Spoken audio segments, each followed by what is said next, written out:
Bacteria push করতে হয় তেমনি। অর্চনা গোপ। পবিত্র ঈদুল আজহায় মুক্তি পেয়েছে 6 সিনেমা, যা দেখে সিনেমা প্রেমীদের মাঝে চলছে তুমুল আলোচনা সমালোচনা। সিনেমা হলগুলোতে উপচে পড়া ভিড় দেখা যায়। ইন্টারনেটে মুভিগুলোর আইএমডিবি রেটিং, দর্শকদের ভোট, কতজন সিনেমাটিকে ওয়াচিং লিস্টে রাখছেন, সব দেখে ঈদের কোন সিনেমায় এগিয়ে ও পিছিয়ে তা দেখে নিতে পারেন। ঈদের সিনেমার মধ্যে সবচেয়ে বেশি হল কাঁপাচ্ছে শাকিব খান ও সাবিলা নূর অভিনীত তাণ্ডব সিনেমা। সিনেমাটি মুক্তির পর থেকেই দর্শকের প্রশংসা কুড়াচ্ছে। সিনেমাটির আইএমডিবি রেটিং 8.4, ভোট দিয়েছেন 393 জন। এর মধ্যে 50% দর্শকই সিনেমাটিকে 10-এ 10 দিয়েছেন। সিনেমাটি এখনও হাউসফুল চলছে। প্রথমবার সিনেমায় কেমিও চরিত্রে অভিনয় করেছেন আফরান নিশো ও সিয়াম আহমেদ। এছাড়াও সিনেমায় জয়া আহসান সহ অনেকে অভিনয় করেছেন।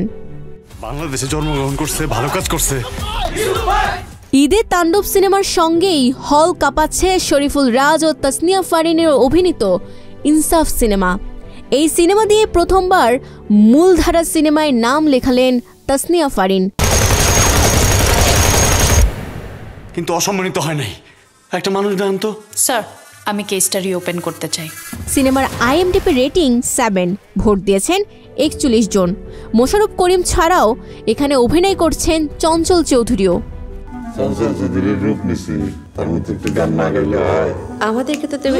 শুরুর দিকে হল সংখ্যা কম পেলেও এখন দর্শক চাহিদার কারণে শোর সংখ্যা বাড়ছে উৎসব সিনেমাটির আইএমডিবি রেটিং তাণ্ডবকেও ছাড়িয়ে গেছে। এটির রেটিং 8.8। আপনার জন্য রোজা রমজানের মাসে পুরো এলাকায় 6 ঘন্টা কারেন্ট ছিল না। এলাকায় ইলেকট্রিসিটি না থাকলেও আমার দোষ। সিনেমায় অভিনয় করেছেন তারিক আনাম খান, জাহিদ হাসান, আফসানা মিমি, জয়া আহসান, অপি করিম, চঞ্চল চৌধুরী, আজাদ আবুল কালাম, ইন্তেখাব দিনার, সুনেরা বিনতে কামাল, সৌম্যজ্যোতি, সাদিয়া আইমান প্রমুখ। মেয়ের মৃত্যুতে বাবার শোকে নিথর হয়ে আছে। এরপরই অবস্থান করছে নীলচক্র সিনেমা। দীর্ঘদিন পরে আবারও এই সিনেমা দিয়ে চলচ্চিত্রে ফিরেছেন আরিফিন শুভ। 3 টাইপের লোকের সাথে কোনো কিছু লুকাইতে নাই। 1 হলো ডাক্তার, 2 হলো উকিল, আর 3 হইলাম আমরা। আইএমডিবি রেটিং এর সিনেমাটি রয়েছে 8 পয়েন্ট। 32 জন দর্শক সিনেমাটিকে ভোট দিয়েছেন। অর্চনা গোপ। খুনসহ এশা নামক এক তরুণীর খুনের গল্পের তদন্ত ঘিরেই এশা মার্ডার সিনেমাটির আইএমডিবি রেটিং 7.8। লাভ কেস না?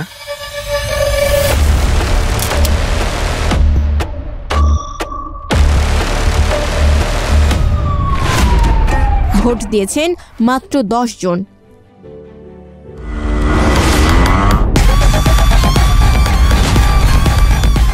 ঈদে মুক্তি পাওয়া সিনেমার মধ্যে আদর আজাদ ও পূজা চেরির অভিনীত টগর সিনেমাটিও রয়েছে। এই লাইনে ভুল করার কোনো সুযোগ নাই। সিনেমাটির শো শুরুতে বেশি হলেও দর্শক কম থাকায় সেটা কমে গেছে। সিনেমাটি নিয়ে আইএমডিবিতেও ভক্তদের কোনো আগ্রহ দেখা যায়নি, কারণ সিনেমাটি এখনও কোনো ভোট পায়নি। Sabikun Nahar, Sadia, news flash 71।